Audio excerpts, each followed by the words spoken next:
दिल्ली में एक जगह पर टैक्सी स्टैंड रहता है। वहाँ पर बहुत सारे टैक्सी रहते हैं। उनके पास आने वाले पैसेंजरों से भावबाजी करके उनको उनके पते पर छोड़कर पैसे लेते थे ड्राइवर लोग। वैसे ड्राइवरों में से एक ड्राइवर था अपना देशमुख। देशमुख बहुत अच्छा था। वो पैसेंजरों से अदब से पेश आता था। देशमुख को पत्नी, एक लड़का और शादी की उम्र की लड़की थी। लड़के का नाम राजीव था। वो कोई काम धंधा नहीं करते हुए खाली पीली घूमते रहता था। देशमुख और उसकी पत्नी उसको कितना भी समझाए तो वो उनकी बातों पर ध्यान नहीं देते हुए उनको उल्टा जवाब देता था। क्या मैं कहीं तो भी नौकरी पर लग जाना, उतना ही ना। ये टैक्सी ड्राइवर रहने की वजह से मुझे अच्छे से स्कूल में पढ़ा नहीं सके, इसलिए पढ़ाई बराबर नहीं हुई। उसी वजह से कोई नौकरी नहीं दे रहे हैं, तो मैं क्या करूँ। अब दोबारा ऐसे पूछे तो ठीक नहीं होगा करके उल्टा बोलता था। एक दिन शादी का रिश्ता देखने वाला आकर एक लड़के का फोटो दिखाकर, देशमुख जी, ये लड़का अमेरिका में नौकरी कर रहा है। लड़का बहुत अच्छा है, बहुत कमाता है, कोई शौक भी नहीं है, परिवार भी बहुत बड़ा है। आपकी लड़की उनको बहुत पसंद आई। अगर आपको ओके बोले तो वो लोग बिना दहेज के ही शादी करेंगे बोल रहे हैं, पर शादी का खर्चा पूरा आपको ही करना है, ऐसा बोल रहे हैं। आप अगर ठीक है बोल रहे हो तो रिश्ता मैं जोड़ देता हूँ, ऐसा कहता है देशमुख। शादी बोले तो कितना भी बोले तो 10 लाख तक लगेगा। मुझे 4 दिन का समय दो, फिर बताऊंगा, ऐसा कहता है। वहीं पर खड़ा लड़का, पिताजी कल से मैं टैक्सी चलाऊंगा, आप शादी के बारे में सोचो, ऐसा कहता है। लड़के में आए बदलाव को देखकर घर में सब लोग बहुत खुश होते हैं। ऐसे अगले दिन से राजीव टैक्सी चला रहा था। 2 दिन के बाद वो 10 लाख रुपए लाकर पिताजी को देकर, पिताजी ये पैसे कहाँ से आए मैं बाद में आपको बताऊंगा, पहले इन पैसों से दीदी की शादी की तैयारी करो, ऐसा कहता है। वो पैसा लेकर देशमुख और उसके परिवार के सभी लोगों को बड़ा आश्चर्य होता है।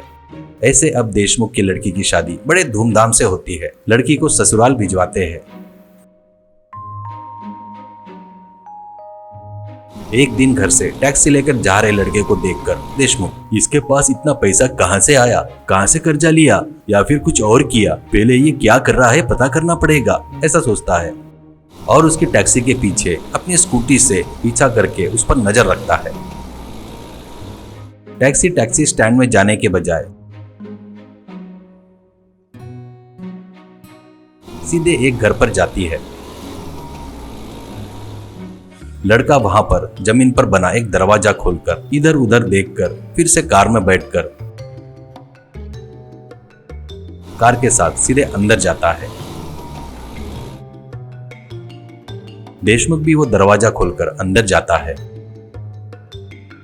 नीचे देखे तो नोटों के बंडल थे। वहां पर कुछ लोग आकर टैक्सी बोनेट उठाकर उसमें पैसे रखते हैं। सब रखने के बाद बोनेट बंद करके, ए राजीव, ध्यान से संभल कर जा रहे। टोल गेट के पास पुलिस की चेकिंग बहुत कड़क चल रही है, सुना है। देखकर कैसे भी क्रॉस करके चले जा, ऐसा कहता है। तो और एक व्यक्ति, इतना कि तेरी दीदी की शादी कैसे हुई भाई, तेरे को हमने पैसे दिए करके किसी को बताया नहीं ना, ऐसा कहता है राजू। नहीं किसी को नहीं बताया भैया, शादी बहुत बढ़िया हुई। फिर भी आप ट्रिप के जितने पैसे दे रहे हो वो मेरे लिए बहुत है, उसमें से मैंने लिया सो कर्जा लेते जाओ भैया, ऐसा कहता है। वो देखकर देशमुख, यानी अपनी दीदी की शादी के लिए इसने इतना बड़ा रिस्क लिया क्या? अगर ये पुलिस के हाथों लग गया तो इसकी जिंदगी खराब हो जाएगी करके सोचता है। उसके बाद देशमुख राजीव के टैक्सी को देखते रहता है। रास्ते में टोल गेट के पास पुलिस वाले राजीव के टैक्सी की डिक्की चेक करके छोड़ देते हैं। ऐसे कार पड़ोस के गांव में भी एक अंडरग्राउंड में जाते हुए देशमुख देखता है और अरे बाप रे, ये तो बहुत बड़ा गैंग लग रहा है। इनके साथ रहेगा तो एक दिन पक्का मुसीबत में पड़ जाएगा। इसको बचाना होगा, उनको पुलिसों को पकड़वाना होगा। पर मेरी लड़की की शादी में मदद करने वालों को मैं कैसे पकड़वा सकता हूँ? ये गलत है। कुछ न कुछ करके अपने लड़के को बाहर लाना होगा, ऐसा सोचता है। उस दिन रात में देशमुख राजीव के खाने में बेहोशी की दवाई डाल देता है। वो खाकर राजीव बेहोश होकर मस्त सो रहा था। सुबह हो गई तो भी नहीं उठा।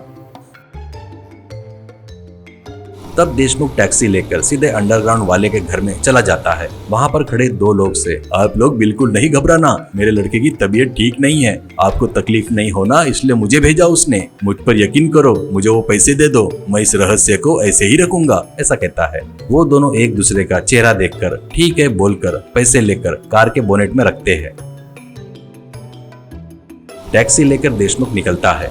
देशमुख सीधे तेजी से जाकर टोल गेट को टक्कर मारता है। बोनेट खुलकर उसमें का पैसा पूरा बाहर आ जाता है।